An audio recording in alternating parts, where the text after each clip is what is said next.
రెగ్యులర్గా వెళ్ళే వాళ్ళం, ప్రార్థించే వాళ్ళం.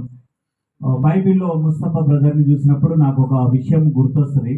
మొట్టమొదటిగా సహోదరులే ముందు నమ్ముకున్నారు గనక, ఎవడైనను నన్ను వెంబడింపగోరిన యెడల తనను తాను ఉపేక్షించుకొని, తన సిలువనెత్తుకొని నన్ను వెంబడించవలనే మాట నాకు జ్ఞాపకం వస్తుంది. ఎందుకంటే ఈమె మొదటగా దేవుడిని నమ్ముకున్నప్పుడు ఎవరు అర్థం చేసుకోవాలి ఇంట్లో వాళ్ళు.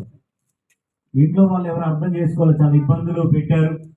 వాళ్ళు తెలియక తర్వాత కొంత ఇంట్లో ప్రెషర్ వచ్చినప్పటికీ వారు భరించి మరి సిలువను మోస్తూ దేవుని కొరకు బ్రతికారు.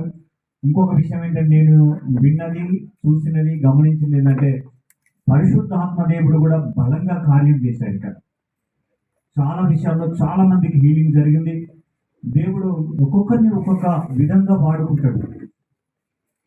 సువార్త చెప్పేటువంటి ధర్మశాస్త్రం తెలిసిన పౌరుని అన్యుల కొరకు వాడుకుంటే, మరి చదువురానటువంటి పేతురుని దేవుడు యూదుల కొరకు వాడుకున్నట్టుగా దేవుడు ఈ కుటుంబం ద్వారా గొప్ప గొప్ప కార్యాలు చేశాడు.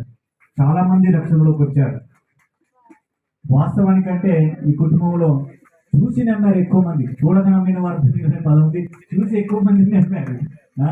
చూసి నమ్మిన వారు కూడా ధన్యులే. కనుక మరి చాలా గొప్ప విషయము.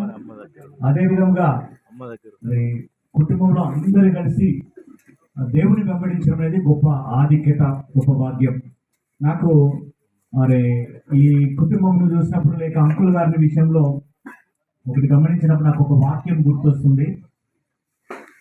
లూకా సువార్త 1వ అధ్యాయము 23వ వచనాన్ని ఒక్కసారి చూస్తే, లూకా సువార్త 21వ అధ్యాయము 23వ వచనం చూడండి ఒకసారి.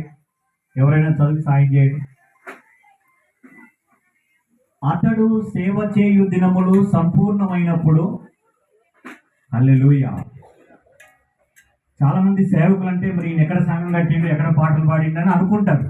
కానీ కనిపించే సేవకులు ఉన్నారు, కనిపించని సేవకులు కూడా చాలా మంది ఉన్నారు.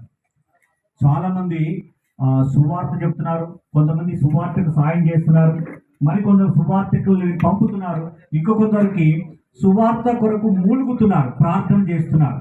కనుక సత్యమును అంగీకరించి, బైబిల్లో మన యోబు గ్రంథం చూస్తుంటే నా సేవకుడని యోబు అని ఉంటుంది. యోబు యోబు మినిస్ట్రీ ఎక్కడ జరిగింది, ఏం పేరు పెట్టాడు, ఆయన ఎక్కడ రిజిస్ట్రేషన్ చేశాడు, ఏముండదు. కానీ దేవుడు అతన్ని ఏం చేశాడు, నా సేవకుడు అన్నాడు. అంకుల్ కాజమైనదిని గారు కూడా సేవ చేశారు, సేవలో తిరిగారు, సహకరించారు, సత్యము గ్రహించారు. డైరెక్ట్ ఇండైరెక్ట్ అయినా అతడు సేవ చేయు దినములు సంపూర్ణమైనప్పుడు దేవుడు